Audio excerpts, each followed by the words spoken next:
Final இயரில் எங்களுக்கு வந்து ஒரு மினி ப்ராஜெக்ட் இருந்தது. இது வந்து ஒரு குரூப் ப்ராஜெக்ட் தான். ஒரு வெப்சைட் பில்ட் பண்ண சொல்லியிருந்தாங்க. இதுக்கு வந்து ஒரு கைடும் அசைன் பண்ணியிருந்தாங்க. ஃபர்ஸ்ட் 2.5 months வரைக்கும் எல்லாமே ஸ்மூத்தாக தான் போச்சு. ஆனால் லாஸ்ட் 2 weeks இந்த கைடு வந்து கம்ப்ளீட்டாக ஆப்சென்ட் ஆகிட்டாங்க. ஸ்டில் நாங்கள் வந்து ப்ராஜெக்ட் கம்ப்ளீட் பண்ணி முடிச்சிட்டோம். அவங்க சொன்ன கரெக்ஷன்ஸ் எல்லாமே இன்கார்பரேட்டும் பண்ணியிருந்தோம். ஃபைனலாக அவங்க கிட்ட இருந்து ஒரு சிக்னேச்சர் வேணுமா இருந்தது. நாங்கள் வந்து ஸ்டாஃப் ரூமுக்கு போயிட்டு, மேம் இந்த மாதிரி ப்ராஜெக்ட்லாம் முடிச்சிட்டோம், நீங்கள் சொன்ன கரெக்ஷன்ஸ் எல்லாம் இன்கார்பரேட் பண்ணியாச்சு, ப்ளீஸ் எங்களுக்கு வந்து ஒரு சைன் பண்ணி கொடுத்துருங்க அப்படின்னு சொன்னால் அவங்க ஒரு ரியாக்ஷன் கொடுத்தாங்க பாருங்கள். Oh my God. அதுக்கப்புறம் இப்படி வேற சொல்கிறாங்க, இப்போ தான் வரீங்களா, இவ்வளோ நாள் நீங்கள் எங்கே போயிருந்தீங்க, இப்போல்லாம் சைன் பண்ணி தர முடியாது, போங்கன்னு சொல்கிறதா. எனக்கு அந்த மூமெண்ட் ஒரே ஷாக்கு. ஏன்னா இவங்க வந்து எங்களை பார்க்காத மாதிரி, என்னமோ நாங்கள் வந்து இவங்ககிட்ட இன்புட் கொடுக்காத மாதிரியும் பேசிட்டாங்க. எங்களுக்கு அதுதான் வந்து பெரிய கஷ்டமாயிடுச்சு. லிட்ரலாக அவங்க போகிற இடத்துலலாம் நாங்கள் போய் கெஞ்சிருக்கோம். கிளாஸ் ரூமில், ஸ்டாஃப் ரூமில், அதுக்கப்புறம் லேபில். அவங்க ஈவினிங் பஸ் ஸ்டாண்டுக்கு போகிற வரைக்கும் எங்களை வந்து கெஞ்ச வச்சாங்க. அப்புறம் ரொம்ப கேஷுவலாக வந்து நீங்கள் நாளைக்கு வாங்க, நான் சைன் பண்ணி தரேன்னு சொல்லிட்டாங்க.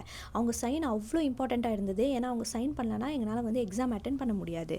எனக்கு வந்து ரொம்ப ஷாக் ஆகிடுச்சு. இந்த எக்ஸ்பீரியன்ஸ் வந்து one of the worstest experience in my college life அப்படின்னே சொல்லலாம்.